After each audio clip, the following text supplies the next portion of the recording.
Helpful just to share my thoughts after being at the farmers' rally in London. Full disclaimer, I am not a farmer myself. If you need to point that out to me, don't feel the need, because I already know that. I come from farming, my family's in farming, my daughter's a farmer, but I fully accept day to day I don't live on a farm, though I have spent a lot of time living on farms in South Africa where white farmers are being hunted from their land.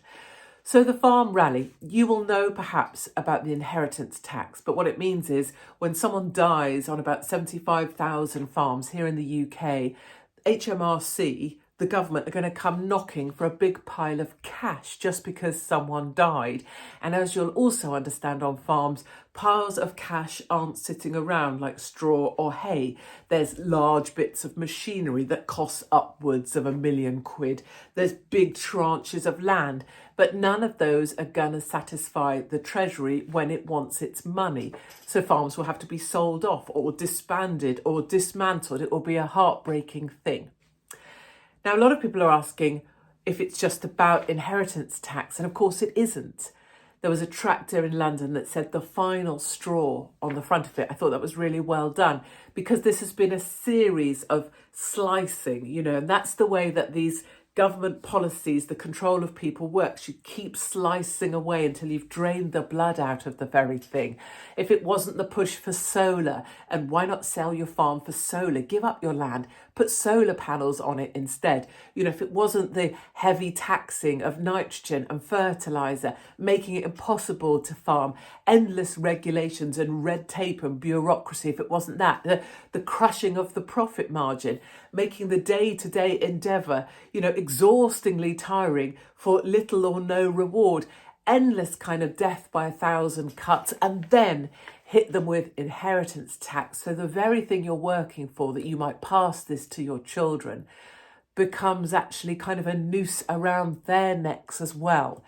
It's like the ultimate in the final crush that's supposed to drive farms to the wall. And then you go, why? So what? So why? Why crush British farms? And that's really the question I've been trying to ask people to think about. Why crush farms? And for me, it all links back to the grand plan that's being put into place that you've been feeling closing in on you. It's about control. If you go back to kind of old school days, do you remember the Maslow hierarchy of needs, right at the bottom of the things that you need just to be able to survive? Well, you need to be able to breathe. And I'd argue on a daily basis, that's actually getting harder because we're being suffocated. But the next one along, food. And that's precisely what I think this is all about. It's about taking away the things that make life viable. Breath is being crushed from us, but certainly if you take away our ability to make our own food here in the UK or close to you, or your ability to access food, and then make the idea of food a challenge, make it so that it's not stable, make it so you have to worry about it, make it so that you feel like, do I need to start hoarding food? Imagine the number of people right now who are hoarding supplies in their garages, their lofts, because they feel an uncertainty. It all has an impact on people's self, kind of the sense you have of being secure.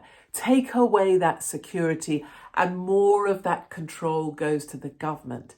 So if you ask me what this is all about, it's absolutely about control. And before I go to kind of where this ends up, I just wanted to say something very specific about the rally in London, if I may. Let me acknowledge some criticisms first up. I'm not a farmer. We mentioned that at the start. Let me say as well, I think it was fantastic what was organised in London. I think it's amazing that so many people turned up. And to everybody that I hugged in the rain, in the cold, and it was blooming cold, people who brought their kids so that they drove around Parliament Square on their little pedal-powered tractors. I couldn't applaud every one of you more if I tried. I am not criticising everybody who was there and what happened. My observation is that it was far too controlled and far too polite. And my other observation, knowing what I know about protest and rallies and organisations and infighting, is that the National Farmers Union and this is just speculation on my part, were too compliant with the government. So you can have your protest National Farmers Union if you work with us. Let's work together on this. Let's only allow 2 tractors into London and we'll give them a police escort. And they can be in 3 or 4 different places and you'll get your shots. But we'll tell you where they can go. We'll manage those tractors and we'll keep them out of any real kind of harm's way. We'll keep all the traffic moving. You work with us, we'll work with you, and oh, won't it be nice? And it was nice. There was a couple of tractors and that was nice. The kids got to do their pedal power around Parliament Square and it was nice. And people were rammed into Whitehall. It wasn't ideal. They couldn't really move freely. You couldn't get a sense of the time or space of it. Lots of people were just stood looking at the back of someone else's head. There wasn't sufficient kind of power to the thing, and to get that power you need to have Parliament Square, you need high platforms, you need people to be able to move around, you need a sense of kind of movement to the thing. It was very, very static, and the reason for that is whoever, I'm guessing National Farmers Union people and whoever rally organisers were dominated by the government and their desires, as opposed to making this a protest for the farmers, by the farmers, to make their voices heard. And I think we need to get a whole lot more French about this very, very fast indeed. And I think that's exactly what Jeremy Clarkson will do with powerful voices like his. Thank God for Jeremy Clarkson. You know, any criticisms pale into insignificance because they got that man on a stage and he is the most genius voice that farmers could possibly have. So my voice doesn't really matter in that regard. The other thing that I think is really important is just the line that I always try and reinforce, which is to hold the line. Hold the line. As long as someone is with you, that's good enough. You don't have to agree on everything. It doesn't matter if the National Farmers Union don't agree with Our Farms, Our Food. It doesn't matter if they don't agree with this other farming alliance or Farming Weekly. Put those divisions, for God's sake, put them behind the line and hold the line. You're all trying to achieve the same thing. Infighting and division and creating division is the way that the government manages protests, because it's exhausting dealing with the infighting and it exhausts your efforts. Don't exhaust your efforts by fighting each other, if I may. And so that would be my sense, is too controlled, frustrating, too polite, too many people doing what the government wanted. So the protest was sort of there, but it was so managed by government forces, disguised as whatever, that it became less effective than it might have been. However brilliant Jeremy Clarkson was brilliant. And to all the farmers lugging around, you know, bags of potatoes. Come on, I love you. And then I just wanted to say where this goes. So a long time ago, when I saw the direction of the UK, where we were going to end up, I made a few documentaries. One was about how Jewish people would be forced out of the UK and France and Western Europe, homelands. And of course, that's now playing out. It gives me no satisfaction whatsoever. And it speaks to where will British people run to when we need a new place to call home. And those words from a decade ago are playing out absolutely right now. And bear in mind, that's a documentary, Homelands, that was banned by Jewish organisations, even though I'm calling out what's happening now to Jewish people and to British people. The other documentary that I'm focusing on here was Plasmord, and where I went to South Africa and lived on white farms where white farmers are being hunted by black gangs, encouraged by the ANC, gangs who are armed by the ANC, police who turn against white farmers and come for them and their land. So in Zimbabwe, the taking of the land, it's now unproductive land. Just because you've got land doesn't make you a farmer. And then that's coming for South Africa as well. Expropriation without compensation. We take your land and we give you nothing for it. Or we make it impossible for you to farm. Or we make it so that every night you know you might not see the morning. And people will say, conspiracy theorist, tinfoil hatter, you know, she's a crazy lady.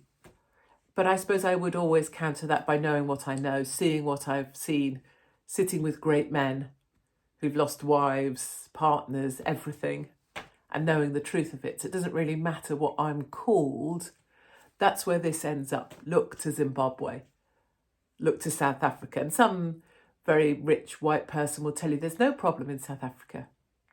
They've no idea. It's very much like the centre of London. They've no idea. So that's why this fight matters. That's why it matters that everyone holds the line. That's why it doesn't matter who's on the stage, as long as it's the most effective voice, which in this case I think is Jeremy Clarkson together with farmers. And it's why this fight is so important. Because, of course, if you look at Maslow's hierarchy of needs, and you see them knocking out ones at the bottom, they didn't start at the bottom.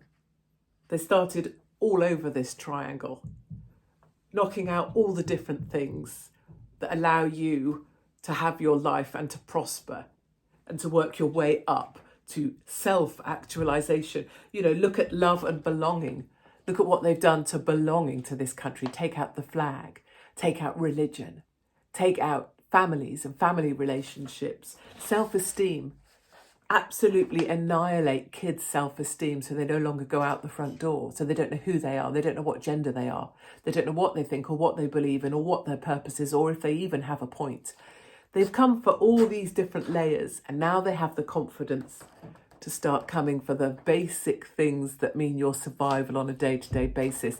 And no, I say none of this with doom and gloom. I always say this with this huge sense of positivity, because being amongst the farmers is the most brilliant day. Strong people, able to do stuff, hands hard, that can rip up nettles or handle barbed wire, hands that can tie binder twine and make things happen and can build stuff and build fences and move stuff. And it's enormously reassuring. If you want to be on any side, you want to be on the side of the wimps who push pens for a living. Hands, softer, as I've said before, than a Democrat's cock. Or do you want to be on this side? Ours is the side to be on.